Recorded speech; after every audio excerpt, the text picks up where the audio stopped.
What is the aim of the internship and how is it carried out? Now, that is a very, very relevant question.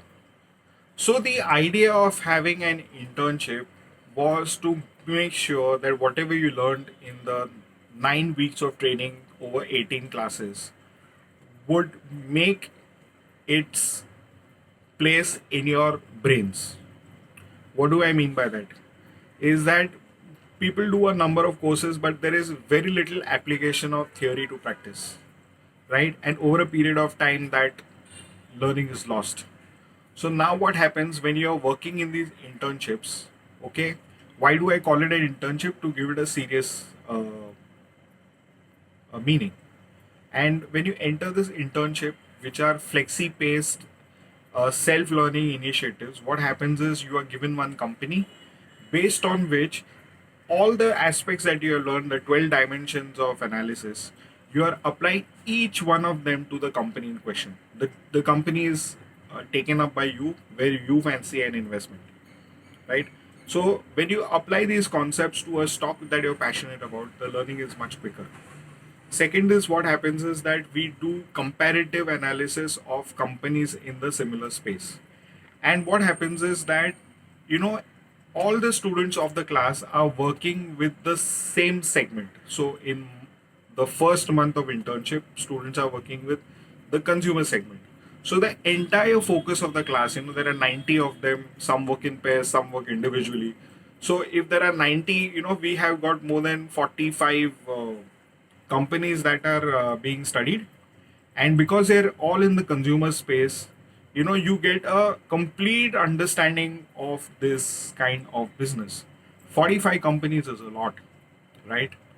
So this is how the internship works. Then as we move, the consumer durable segment is a very simple one to understand. From that, we move on to understanding commodities. When you're studying commodities which are global in nature, you are exposed to multiple dynamics of global markets. Okay, so now from being from a cocoon of investing called consumer stocks, now suddenly you're exposed to global markets where global macros play a large part. Now you're learning to integrate them in your analysis. Okay, from there you're moving to a conglomerate kind of business where you are using commodity as well as the consumer kind of valuation models into a business which is diversified, having a number of businesses, right? So you're learning to integrate all those into your financial model and also in your valuations. The fourth month when you're working with a regulated business, the BFSI or the banking space. So here we have two types of business models typically. One is the banking stocks and second is the non-banking stocks. And they're very heavily regulated businesses.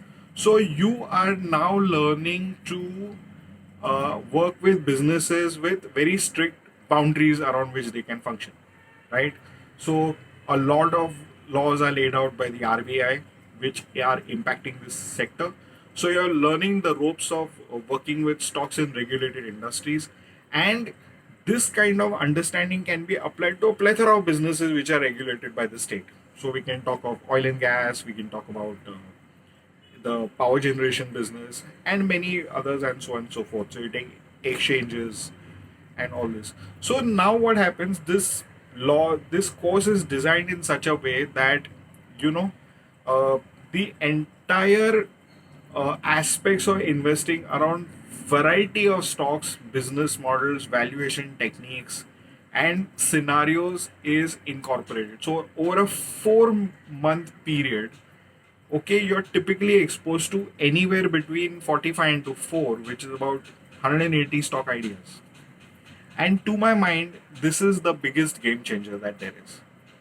Okay, if after 180 uh, iterations, not only of you but of your fellow classmates, if you're not able to develop an understanding, which I'm sure you will, right? And I think this is the game changer that there is.